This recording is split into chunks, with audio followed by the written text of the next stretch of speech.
Gracias por acompañarnos. El presente vídeo corresponde al contenido de la sesión presencial del curso de Historia de España del 17 de noviembre de 2021 en el Centro de Mayores de la Casa del Reloj de Arganzuela. Seguimos con la etapa de la restauración canovista y en esta sesión nos vamos a ocupar de sus relaciones exteriores.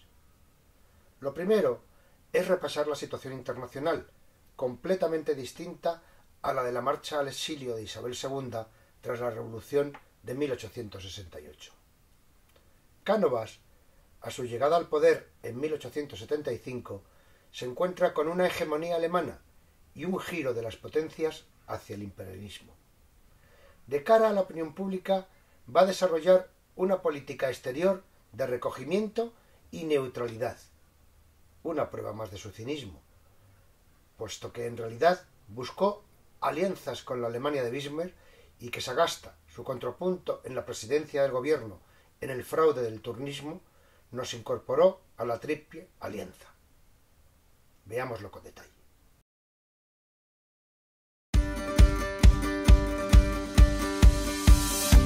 La nueva situación internacional condiciona la política exterior de la Restauración. El panorama internacional contemporáneo a la Restauración en España era muy diferente al de la situación previa a la huida de Isabel II tras la Revolución Gloriosa que dio pie al sexenio democrático.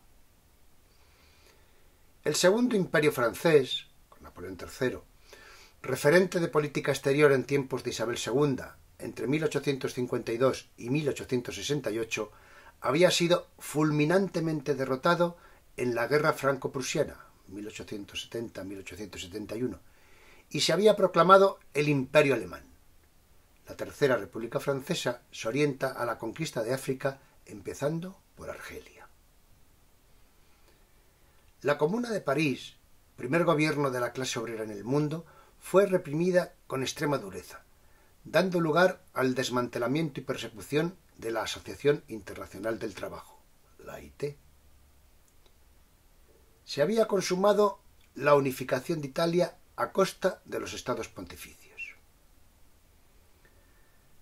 La crisis financiera de 1873, a partir de un crack bancario en Viena, Austria, marcó el fin de la supremacía económica británica y del liberalismo, de la expansión basada en el algodón, el carbón, la siderurgia y el ferrocarril.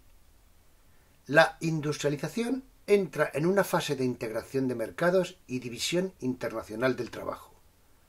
El imperialismo, expansión económica y militar, será la vía para superar la crisis, que desembocará en 1914 en la Primera Guerra Mundial.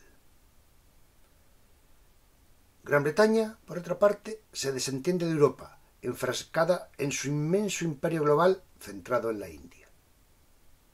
Finalmente, al otro lado del Atlántico Norte, la victoria en guerra civil de los Estados Unidos industriales sobre los sureños agrícolas esclavistas orienta hacia el imperialismo la antigua colonia británica. En ese panorama, Cánovas del Castillo, presidente del Gobierno de España, según él mismo, aplica la denominada política del recogimiento. Se trata de consolidar la monarquía de Alfonso XII, no molestando a nadie, buscando la neutralidad, consciente de la decadencia de nuestro país. Neutralidad y recogimiento, imagen pública propiciada por el propio Cánovas. Desde el punto de vista de los historiadores Jover Zamora y Montagut, por su pragmatismo, Cánovas no inició empresas diplomáticas de envergadura y procuró evitar conflictos, así como no comprometerse con ninguna potencia en los nuevos sistemas diseñados por Bismarck, política que se denominó recogimiento. La expresión política de recogimiento, o simplemente recogimiento, para definir la política exterior de Cánovas, se empleó algunas veces en las intervenciones parlamentarias, en la prensa o en la correspondencia de la época, sobre todo durante el reinado de Alfonso XII. Luego, la mayoría de los historiadores, en función de esas fuentes, de esos testimonios escritos que de los que disponían, identificaron el recogimiento como la política exterior promovida por Cánovas. El propio presidente del gobierno español, en una intervención en 1876 ante las Cortes para explicar su política exterior, empleaba la expresión de política de neutralidad. En el gran debate del Congreso de los Diputados de enero de 1885, habla Cánovas de prudencia, de abstención, de silencio, como principios rectores de su política exterior, o incluso, cuando se defiende, manifiesta que él ha sido siempre motejado de profesar una política de retraimiento, de paz con todo el mundo y ajena a toda iniciativa. 6 años después, en 1891, al ser acusado en el Congreso de propugnar imagen política de aislamiento, él mismo lo reconoce, si bien limitado dicho concepto a la política europea. Son, pues, diversos términos que emplea o acepta Cánovas para referirse a su política exterior, y entre ellos se halla el de recogimiento. Concepto, por otra parte, que tampoco es original de Cánovas. Lo toma de los franceses que tras su derrota franco-prusiana se acogen, por no tener otra opción, a lo que denominan politique de recueillement, literalmente política de recogimiento. El recogimiento de Cánovas solo fue propaganda política. En mayo de 1875, Portugal se encontraba seriamente preocupado porque el recién restaurado Alfonso XII no consigue terminar con la guerra carlista.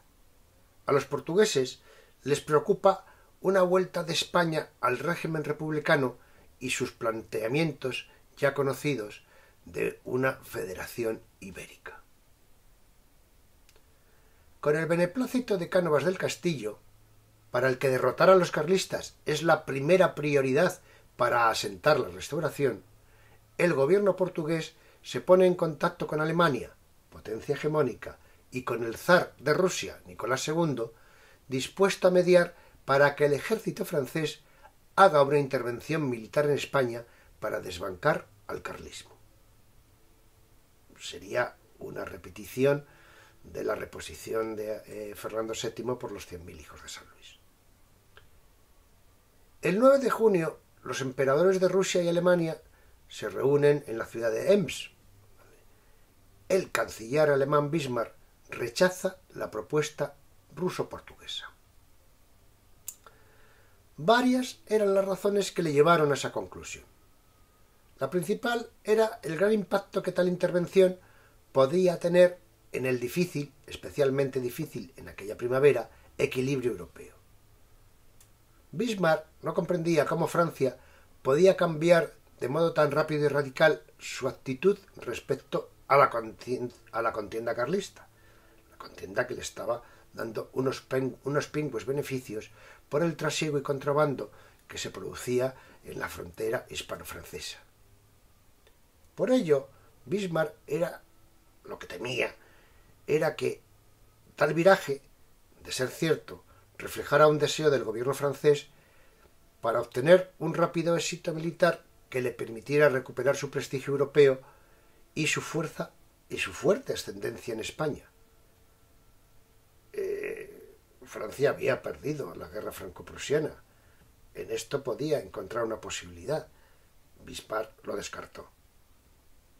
Al descartarlo la potencia dominante, la iniciativa fracasó y pasó inadvertida. De hecho, no fue conocida hasta el año 1955, en que el historiador Charles Bloch la descubrió manejando los archivos del antiguo imperio alemán que pudieron ser visitados por investigadores, sobre todo franceses, ingleses y norteamericanos, tras la derrota de Hitler. La apertura a la investigación de esos archivos de la época de Bismarck dieron lugar a que se supieran esos manejos que Cánovas ocultaba en público diciendo que su política era de absoluta neutralidad. Pero hay más pruebas de que lo único que hacía Cánovas era propaganda política con su neutralidad. Consolidada la restauración en el trono de Alfonso XII e iniciada la recuperación económica, Cánovas del Castillo considera una amenaza el triunfo de los republicanos radicales en las elecciones francesas del 14 de octubre de 1877. En menos de 15 días, Cánovas convoca al ministro de Alemania en Madrid, Hatzfeld, el 30 de octubre, al que le hace una exposición general sobre las relaciones hispano-francesas y de los riesgos que para España supondría la probable radicalización de la política francesa. Y le pregunta sobre la actitud de Alemania ante dicha situación. Para el presidente del gobierno español parece que ha llegado el momento de proponer un nuevo marco de relaciones bilaterales con Alemania. Explica que puede levantar un ejército de 400.000 hombres y propone una alianza con obligaciones militares por ambas partes. Cánovas quiere situar de nuevo a España en el escenario europeo. Para Bismarck, la propuesta de Cánovas no encajaba en sus planes. Era una situación muy diferente a cuando había negociado con el general Prim en 1870, negociaciones que quedaron truncadas, como bien sabemos, por el asesinato de Prim. Es muy posible que Prim hubiera participado junto a Alemania en la guerra franco-prusiana. Además, Bismarck, hombre cauto y también diplomático, le molestó que la iniciativa se hubiera planteado al ministro de Alemania en Madrid, lo que obligaba a la comunicación escrita hacia Alemania, en lugar de que lo hubiera planteado en Berlín, donde la comunicación alemana hubiera sido oral y España es la que se hubiera visto obligada a trasladarlo por escrito a Madrid. En los usos diplomáticos esto tiene una gran importancia, en la medida en que aquel que lo propone en su propio terreno y no en la otra parte está condicionado a trasladar a través de sus embajadores o ministros plenipotenciarios esas propuestas por escrito, que nunca se sabe dónde pueden acabar a parar, mientras que si se hace en terreno propio, si lo hubiera planteado el ministro de Alemania de España en Berlín, pues él hubiera trasladado lo que fuera, le habrían dado una contestación oral y ahí se hubiera visto menos comprometido la respuesta alemana. Para Bismarck, la situación española no estaba lo suficientemente estabilizada. Desde su punto de vista, Cánovas podía ser pronto sucedido en esa España siempre imprevisible por algún otro gobernante que, amparándose en la asistencia que habría de prestar a Alemania, suscitara situaciones de riesgo que precisamente se trataban de evitar. Incluso el propio Cánovas no pasaba de ser, a los ojos de Bismarck, poco más que un diletante de las relaciones internacionales europeas, como lo venía mostrando con sus frívolos planteamientos. Recordamos la propuesta ruso-portuguesa de hacer una invasión de España para acabar con el carlismo. Hatzfeld, siguiendo instrucciones de Bismarck, traslada a Cánovas una educada respuesta en la que se dice apreciar la declaración de amistad, pero sin comprometer nada más que una entente o inteligencia de comunicación mutua. Esto es, un compromiso de que las informaciones más confidenciales pues nos las vamos a transmitir entre nosotros en los temas que sean delicados, como una amenaza o peligro para España por parte de Francia. El cinismo de Cánovas queda nuevamente patente. Pero hay más. Ya sabemos que durante la Restauración uno de los sistemas de estabilización política en España fue el turnismo, el alternar los gobiernos conservadores de Cánovas con los liberales de Sagasta, en cualquier caso amañados por los caciques y sus manejos de manipulación de las elecciones. En este escenario, el gobierno de Sagasta fue más allá y metió a España secretamente en la Triple Alianza. En el gobierno largo de Sagasta, Segismundo Moret, a la sazón ministro de Estado y por lo tanto el responsable de la política exterior, era partidario de incluir a España en las alianzas internacionales para salvaguardar los intereses españoles en el Mediterráneo, fundamentalmente Marruecos, y en ultramar.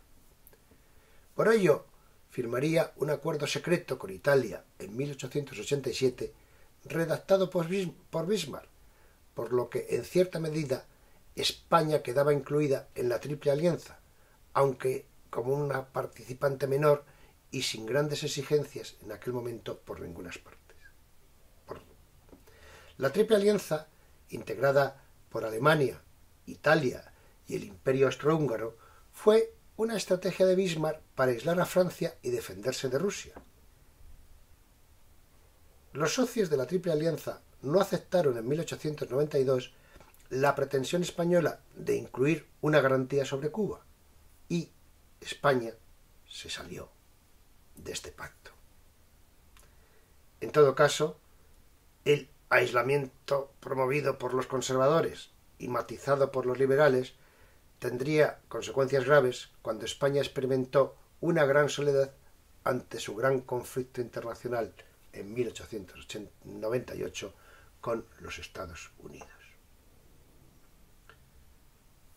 Vean el mapa al comienzo de la Primera Guerra Mundial. No hay que confundir la Triple Alianza, aunque fue su germen, con las potencias centrales, que eran Alemania, Italia y el Imperio Austrohúngaro, que son las que iniciaron la Primera Guerra Mundial. Es posible que si España hubiera permanecido en la Triple Alianza, nuestra neutralidad en ese conflicto hubiera estado muchísimo más comprometida. Relaciones con la Santa Sede. Las relaciones entre la Santa Sede y la Iglesia española de una parte y el Estado liberal surgido de la Revolución de 1868 de otra estaban totalmente deterioradas. El Concordato de 1851 había supuesto un pequeño paliativo en una enemistad palpable desde la muerte de Fernando VII. Pero la desconfianza de la Iglesia hacia los liberales, ya fueran moderados o progresistas, era absoluta por los procesos desamortizadores. Cánovas tuvo un especial interés en eliminar esas tensiones. Su objetivo inicial era obtener el reconocimiento de Alfonso XII por parte del Papa para afianzar la Restauración, descolocando así al carlismo residual que siempre se había mostrado seguidor de la máxima ortodoxia católica. La actitud del Vaticano no se correspondió inicialmente con las buenas disposiciones del gobierno canovista. Al comenzar la restauración de Alfonso XII, había en España, incluidas las provincias de ultramar, 66 diócesis episcopales, de las que sólo se hallaban cubiertas 33 y 3 con sus obispos titulares, más un auxiliar en Toledo.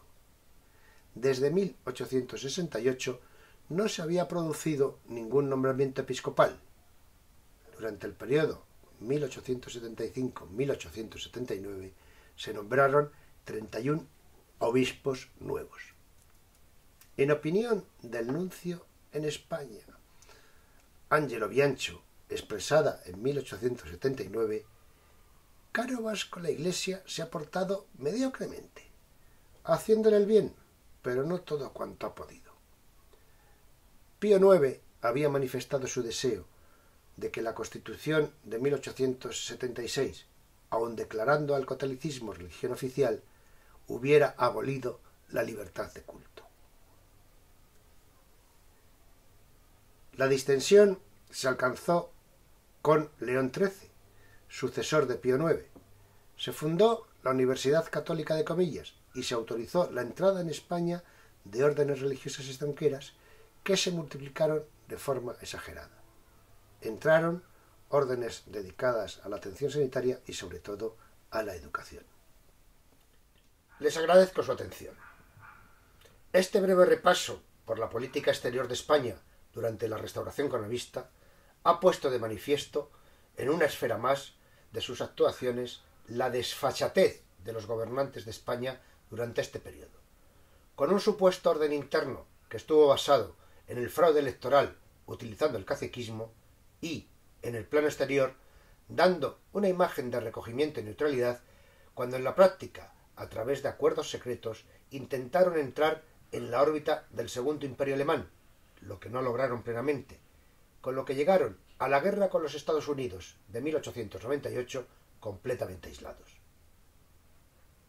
Me despido con el ruego habitual de que se cuiden, de que nos cuidemos.